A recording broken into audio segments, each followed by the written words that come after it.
Ladies and gentlemen, welcome to my transformation in my no lawn update video.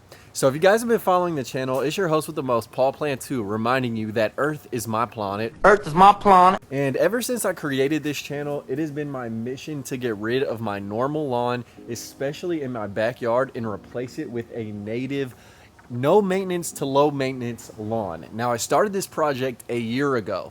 That's right, I've invested a whole year into the creation of this video. And so I'm gonna take you guys through all the steps, trials, and tribulations it took to get to this point. And in today's video, I'm gonna provide an update and upgrade slash kind of clean up and show y'all the different potentials of having an alternative native plant, low maintenance lawn alternative. Smash the like button before we get started, and thank you guys once again for tuning in.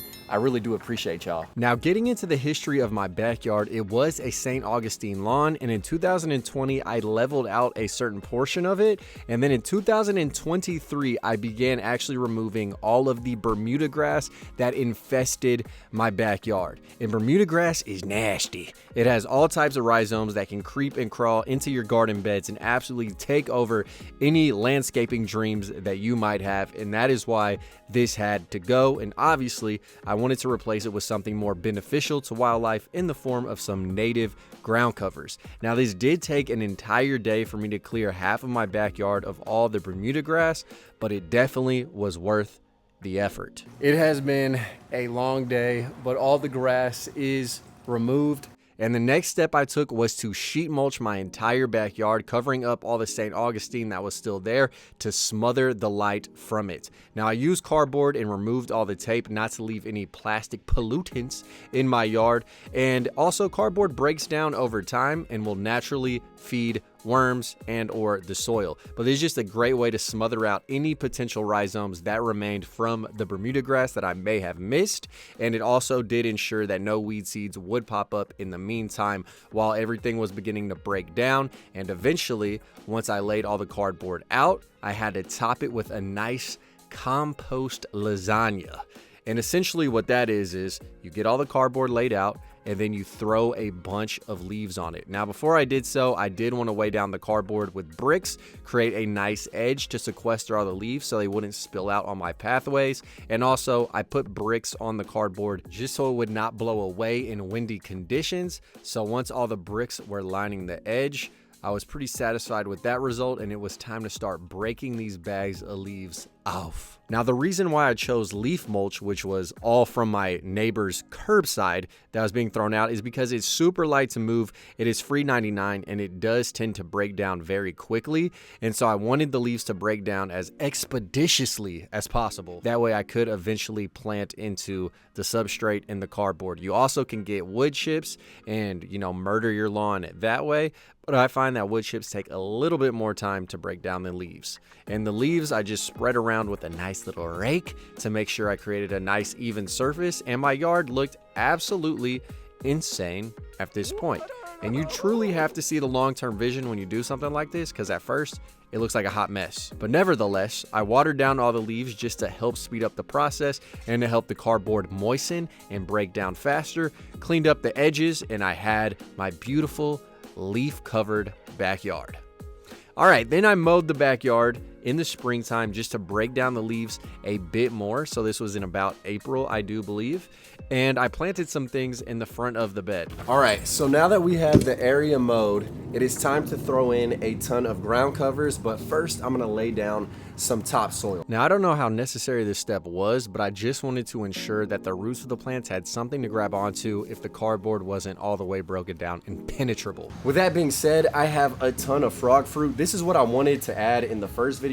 I put some of this by my pond and it absolutely took over in a year, and I only put 2 plugs. So right now I think I have like 20 plus plugs that I'm gonna lay all throughout the yard, and this will be a quintessential ground cover that can withstand heavy foot traffic, mowing, and it does create flowers that the bees love, and it is a native plant species, baby, to Texas. So this dude will be absolutely perfectionate. Perfect. Now, I got these plugs at Buchanan's Native Plants in Houston, Texas. They were $2.99 a pop, and again, I bought about 20 of these puppers, and I put them all throughout the landscape. Unfortunately, one of my hard drives got corrupted with all the footage of me planting them elsewhere scattered throughout this no lawn area, but I think you guys get the overall depiction. You just dig little holes, chunk in the plugs, and let them spread. Okay guys, so it has actually been a complete year. It is currently March 17th, 2024. I began this in 2023, and finally at the beginning of spring, I would say about half of the yard is covered in the native ground cover lawn alternative in the form of frog fruit. We also do have some pink evening primroses that are popping off. There's some pumpkins, a couple of other plants that I'm going to need to move, but let me just show you guys in slow-mo the amount of coverage, how lush the yard looks all together, and what you can expect to achieve in a year's worth of time. So look at the captivating carpetry of the Filo Starquez, or the frog fruit. Now there are a couple of blank spaces after 1 year, and that's because some of the plugs didn't take, some of them did bake, and in a little bit more shade, they don't spread as quickly. But for a year, half coverage, oh, that's beautiful. With that being said, I'm gonna keep monitoring this throughout the rest of the growing season, but since it is the beginning of spring, I actually am going to cut a lot of this frog fruit down. It will regrow, and hopefully it will drop some nice stem cuttings that will root themselves and continue the coverage of the area. But it's about 6 inches tall, which is kind of high for an area that I want to be able to run on, recreate on, and have my son play on. And also it is potentially about to overtake the brick wall in the back and block that lining of a path. So I am excited about the progress in 1 short year, but let's get to cutting it down. And I'm gonna cut it on the highest setting. That way I don't knock it too far down to the ground.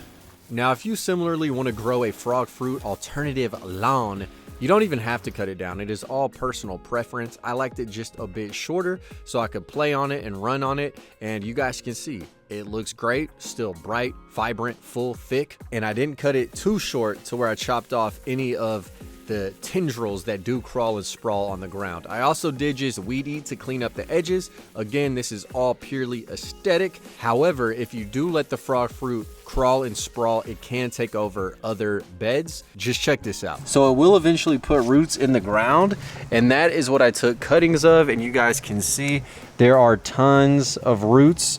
So theoretically, this should transfer easily, and I'm going to go ahead and place these guys on this part of the yard and in this part of the space.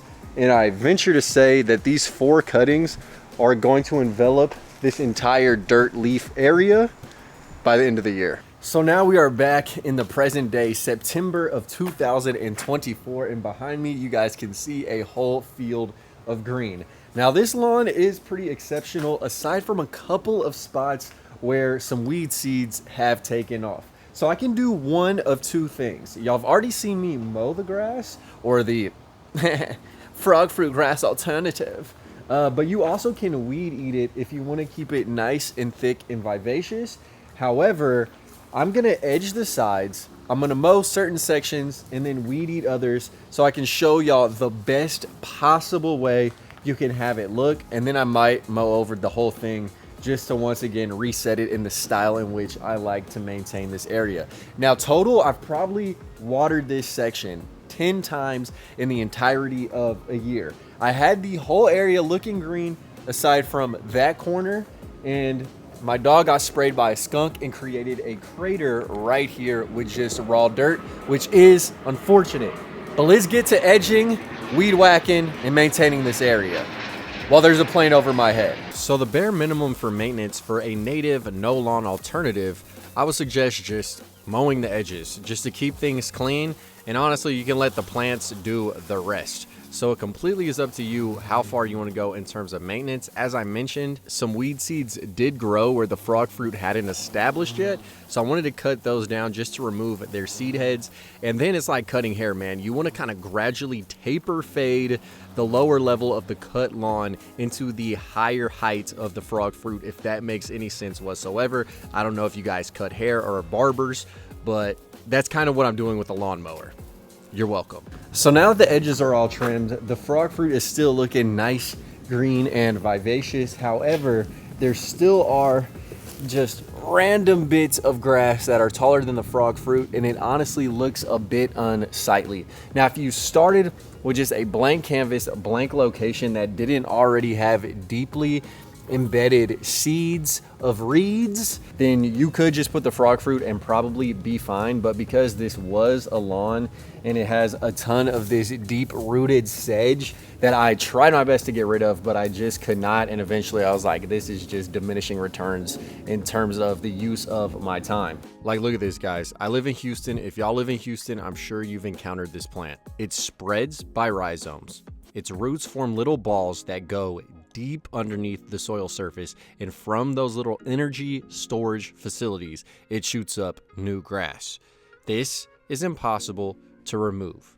I kid you not. I tried my best for months. It just didn't happen, so I had to deal with it. This deep-rooted sedge is a bitch. So I'm just gonna go in and use a weed whacker to cut off all the seed heads and all the higher grass to kind of get a general level area. Now, you could do this if you wanted to look lush all the time, which I'm going to do just for the sake of the video and photos, but ultimately it's easiest just to mow over everything on the highest setting if that's what you like. Now, one other thing to keep in mind with this frog fruit is it does grow in like vine form, I guess. It crawls on the ground and then it forms new roots that sink into the soil. It is a bit of a tripping hazard for children. So if you do have kids, you probably do want to mow it more frequently just to keep it low and used to being maintained at that lower status once it does establish. With that being said, I'm going to weed whack all the seed heads, anything that's super tall, and then we'll see how it looks after. Now, the reason why I'm weed whacking the seed heads is just to stop the spread of that deep rooted sedge and the weeds. Also, it's hard to see on camera, but all these little, like, I don't know, cowlicks in the lawn area, they just kind of look stupid from a distance. So everything has been weed whacked, and I think it looks pretty doggone even and good. And now it's time to edge the area where the bricks are on the back side of the yard and to edge around the path, and that will really help things look more clean and purposeful. And that's just the case if you don't want everything to look wild and you want to show people, hey, you can still have a clean, pristine looking lawn alternative that isn't an eyesore in the community. So that basically is what I'm gonna do. I mean, this is my backyard, so I really don't care, but just for the sake of you guys and the viewers watching, I want to show you all the different stages and forms that this function can take. So clean edges really do help people get on board and drink the Kool-Aid. It also helps your neighbors think you're not lowering their property values because that's all they care about and not really insects or wildlife whatsoever. But hey, sometimes you got to play the game by the rules that were set upon you beginning the match. You dig? So this is just what I'm doing to show you guys that you can still have a clean, well-maintained, crisp-looking area and use native plants at the same damn time. So it's not either or, okay? It's a spectrum. So then I got a little rake and I grabbed all of the cuttings, which some of them did have roots already growing, and I put them in the area that my dog rolled over and killed all the frog fruit in when he got sprayed by a skunk, because he's kind of stupid. But yeah, respectfully. But then I also just blew all the dirt, dust, debris to clean up the pathway. You know what I mean? Like a good noble citizen would do, I suppose. And there you have it, baby. This is what a frog fruit native lawn alternative looks like. Tons of flowers, tons of bees, flies, moths, and it's pretty damn vibrant, green, and carpets this entire area, leaving both a place to recreate in for myself, my child, and animals. Fuck with me.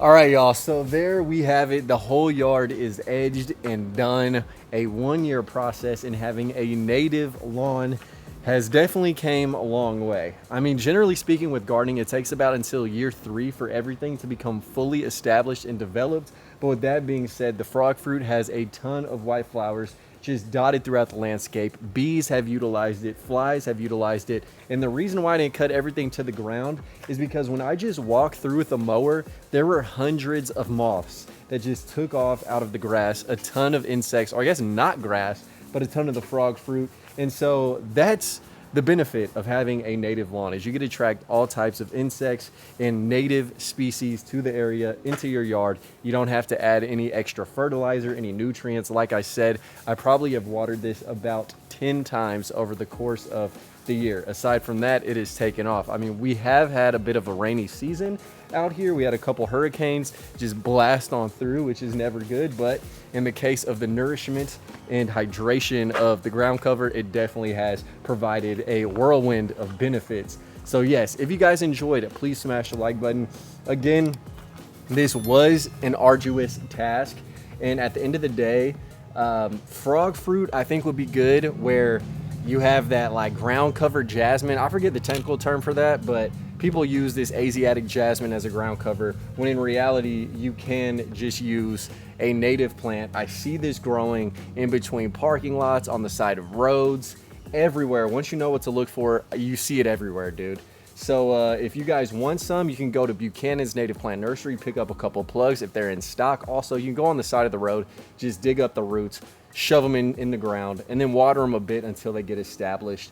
But it's a native plant, so it'll take off on its own. But thank you guys again. Please like the video. Please subscribe if you aren't already. And always remember, Earth is my planet. Earth is my planet. This has been one heck of a transformation. Dude, from a yard that was just dirt and cardboard into a luscious frog fruit prairie, if you will. I'm so happy with 1 year of progress thus far. Thanks for the patience waiting for this video, y'all. I got a bunch of other 1 year update videos coming very, very soon, so stay tuned. Peace.